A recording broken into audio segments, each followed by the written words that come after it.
15 kasus mega korupsi yang berhasil diungkap di era Jokowi. Di zaman SBY, memang tidak banyak kasus korupsi yang bisa diungkap. Bahkan, kasus-kasus korupsi di zaman SBY malah banyak yang terungkap di zaman Jokowi. Rata-rata, memang kasus korupsi bisa terungkap saat di periode Jokowi. Sehingga hal itu menjadi pertanyaan besar. Bagaimana kinerja penguasa periode sebelumnya? Kasus korupsi kondensat. Diperiksa terkait kasus korupsi dan pencucian uang 2 triliun rupiah, yakni dari SKK Migas Raden Priyono dan Joko Harsono. Kasus korupsi Asabri. Tindak pidana korupsi pengelolaan dana investasi PT Asabri. Jumlah kerugian dalam kasus ini mencapai 22,78 triliun rupiah. Kasus korupsi Jiwasraya. Bahwa terdakwa menggunakan hasil korupsi untuk berfoya-foya dengan melakukan perjudian, sedangkan para nasabah tidak dapat menerima manfaat dari tabungan yang dikumpulkan. Kasus korupsi Bank Senturi. Saat ini Budi Mulya menjadi terpidana tunggal skandal Bank Senturi. Namun pada tahun 2012 bukan hanya Budi Mulya tetapi juga Siti Fajriah. Kasus korupsi BLBI. Dan kasus dugaan korupsi penerbitan surat keterangan lunas SKL BLBI dengan terdakwa Syafruddin Arsyad Temenggung digelar di Pengadilan Tipikor Jakarta. Kasus korupsi Pelindo II. KPK ini menahan mantan Direktur Utama PT Pelindo II, R.J. Lino. Kasus korupsi PT Antam.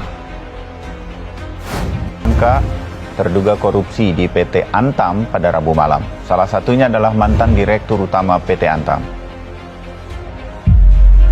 Kasus korupsi Kota Waringin Timur. Di lain, Bupati Kota Waringin Timur, Supian Hadi, tersangka kasus korupsi. Ia diduga manfaatkan jabatannya untuk memperkaya diri terkait dengan izin pertambangan. Kasus korupsi EKTP. Menjatuhkan pidana oleh karena itu kepada terdakwa Setia Novanto dengan pidana penjara selama 15 tahun. Kasus korupsi benih lobster.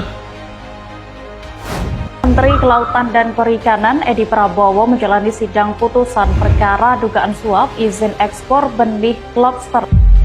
Kasus korupsi proyek PLTU Riau. Eni Maulani Saragi kembali menjalani proses persidangan di Gedung Pengadilan Tindak Pidana Korupsi Jakarta. Kasus korupsi Badan Keamanan Laut atau Bakamla.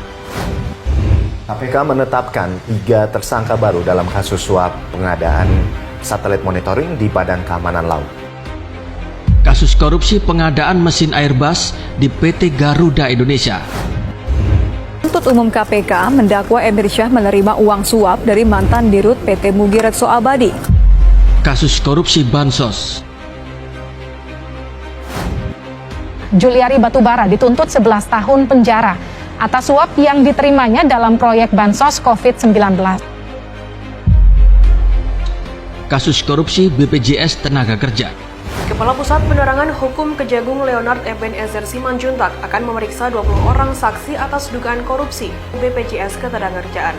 Tetap rapatkan barisan, counter segala hoax dan provokasi yang disebarkan oleh musuh-musuh pemerintah. Karena tujuan mereka jelas, ingin agar pandemi ini terus berlangsung sampai kiamat. Mari kita bersama jaga Jokowi, jaga NKRI. Salam Jokowi 3 periode. Salam NKRI dan salam dari rakyat.